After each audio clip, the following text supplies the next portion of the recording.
So they nerfed aim assist in Black Ops 7 by clamping down the power of rotational aim assist. It's still there, but you have to be using a specific motion to still take advantage of this mechanic. But before we get into that, I'm going to give you guys my settings specifically geared towards improving your aim, and I bet some of you have a few of these wrong. Don't just copy the settings and techniques from BO6, because that could be what's throwing you off. Oh, and if you're a mouse and keyboard player here to troll in the comments, I left you a tissue box below because even with your entire arm and that giant chip on your shoulder, you still can't hit your shots. Like the video, sub if you're new, and comment your thoughts on this aim assist nerf down below. First and foremost, your FOV. If you're having problems staying on target, let's get a little closer to it.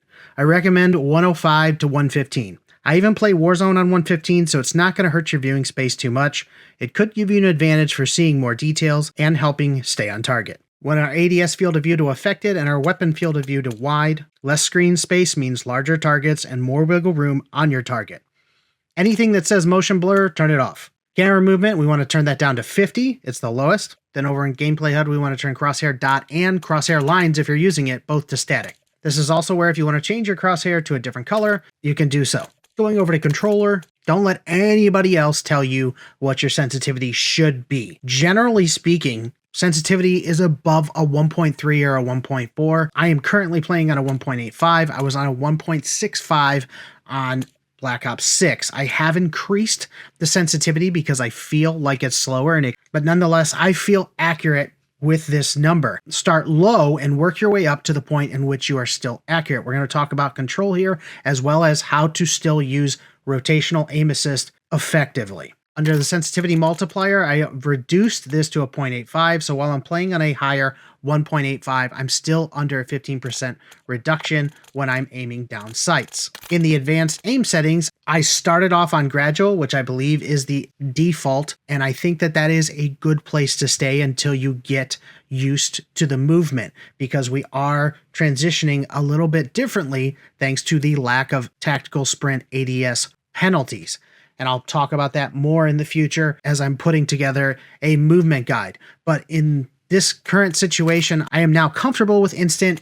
It took a little bit of getting used to, but if you feel like you're shooting off your target too quickly, then switch back to gradual. Aim response curve, dynamic is still the way to go. Standard is very, very doable, but I think it's best to use the benefits of dynamic and reduce it slightly if you feel like it is too explosive. The 0.9 with the dynamic and the sensitivity and the 0.85 ADS sensitivity multiplier mixed with that instant is the collective decision. And knowing how each of these independently work can help you make better decisions about the choices you make. Because I have players that are turning their sensitivity way up, but then they have gradual on and they have standard on. And really, if you merge the two together, if you have a controllable sensitivity first and then reduce that once you are aiming down and then have this response curve all folded into one, you can really reap the benefits of their independent controls. But you need to start with your sensitivity first and make sure that you're getting on target with that, and then adjust the overcorrections.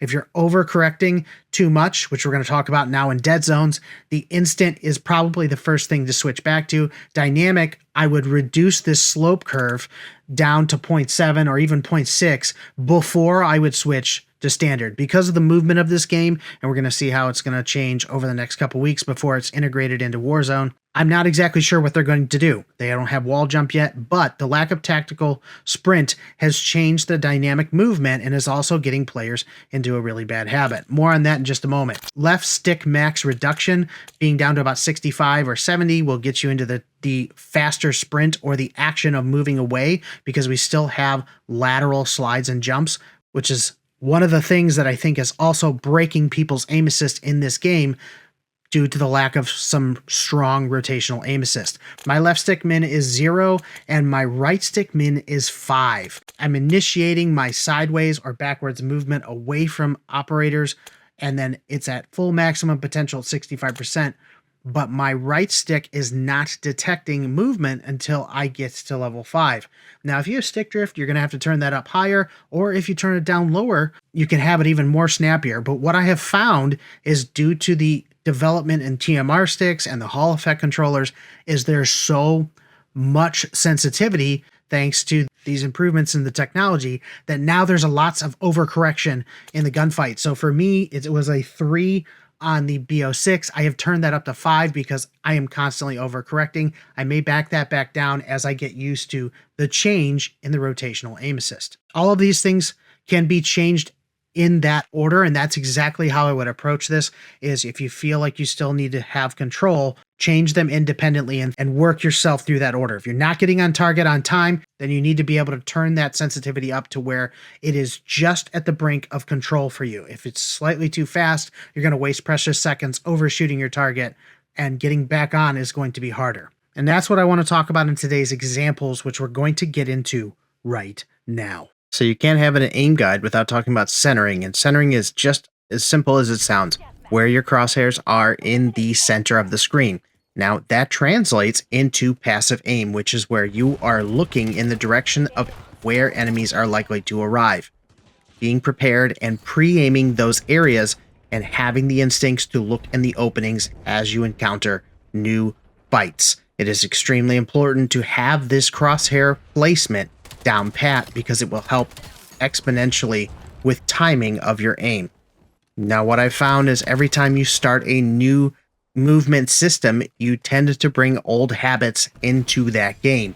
And I am guilty of that, and what I see a lot of players doing, myself, is using way too many slides into their equation. The slide penalty is still very high, and there is a lot of slowdown when you try to activate that.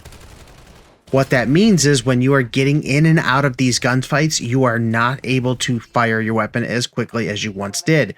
So playing at a little bit slower pace, using your movement intentionally, and shouldering in and out of these pieces of cover to gain lines of sight and to take advantages on players so that you can isolate them. Now, this is going to be true once we get over to Warzone, which is a predominant place where most of my content will be. But even in multiplayer, when you are fighting multiple enemies, you have to learn to split up those targets by using the shouldering method and ducking. We're also going to talk about what I call skimming, which is where I use the top of cover and I rotate along the side of it to make a very, very effective heady and combine the shoulder and the skimming tactic together.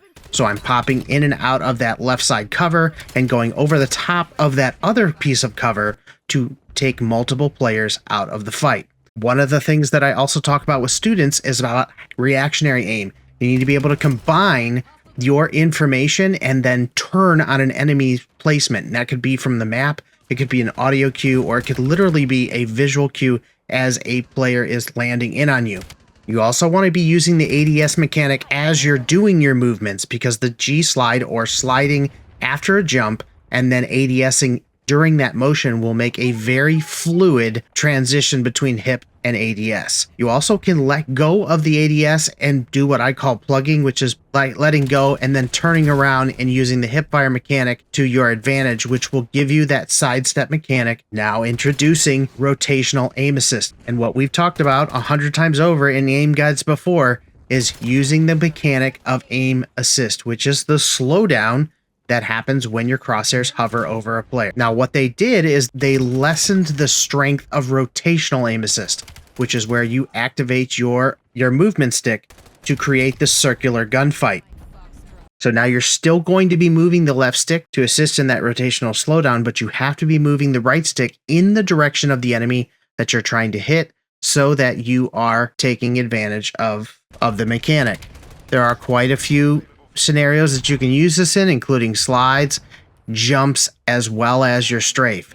So practice this with bots. You have to retrain your brain to try and engage your movement stick into the target from the left into the right as they're moving right, or from the right and into the left as they're moving left. You still also need to use your stop mechanics to cancel your movement and maximize the cover while you're doing this.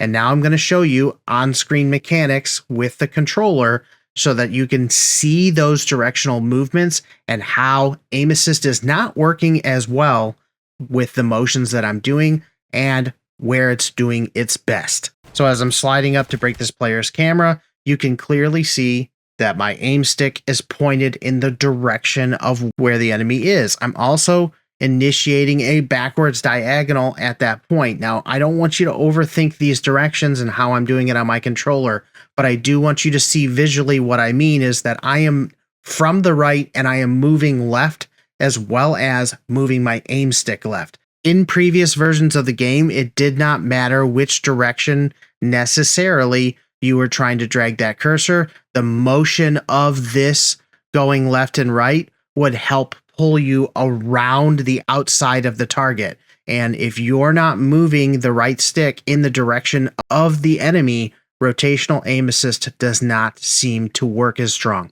And I think that that is one of the hardest things, combined with the change in the tactical sprint animations that are absent unless you're running the tactical sprint perk. This is something that I will show you a few more clips of, but you have to take this mechanic into a private match and practice exactly what I'm talking about, is moving in the direction and your aim stick in the direction. And that's my best approach, is to try and shift and aim into your target from the outside instead of moving the left and right. And that's where like the defensive side of this becomes very, very important, because the side shift in this game is still very, very powerful. And what I mean by that is the juke. If this player were to shoot on his left or to my right in this moment, my sticks would be pointed in the left and it would break my aim assist. Whereas in previous titles, it would not have been so easy for him to get away. In fact, it used to be whenever you would move laterally or slide into a person in a gunfight, rotational aim assist was strong enough that it would pull your enemy's crosshairs in the direction of your movement. So I think this is a big win for everyone. And I'm joking with mouse and keyboard players, but in all seriousness, this is a win for the mouse and keyboard community. This is a big win for controller versus controllers, because it gives you defensive and offensive moves that you need to learn how to retrain the way you play in this game. Shouldering into that cover, switching weapons, and then using the same rotational aim, skimming across the top, and ready to slide, step, and aim in the correct direction. So if an enemy were to appear behind cover, I could now shift left and use the aim assist into the left side of that piece of cover. Doing the same thing here, but swinging out and then moving back left. If I go a few frames back here, I'll see exactly what I mean. And it is very, very sticky if you're pointing that stick in the direction that you're supposed to be. Now I am holding that right stick aim right here and then shifting left with the left movement stick, and I'm still instinctually protecting myself in cover, effectively doing the skim and then taking out the double kill. The lunging mechanic seems to be very, very good in this game.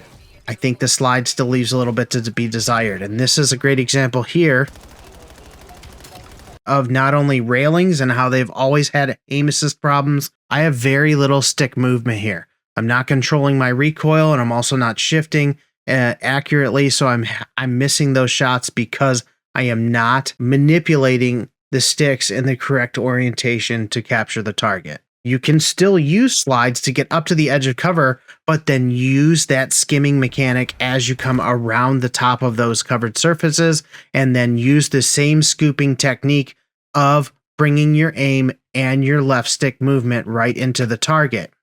I'm going to rewind that because this is actually a really great technique.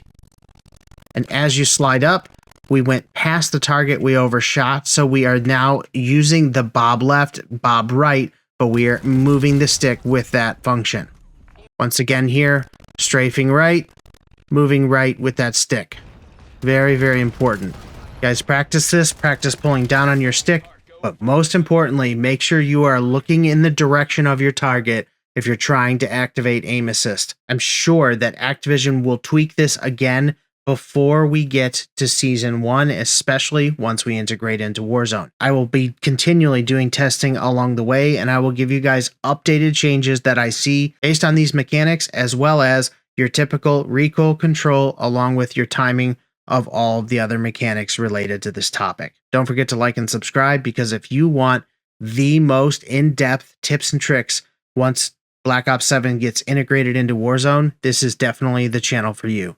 Like I always say, keep building, Keep adapting. SitRep out.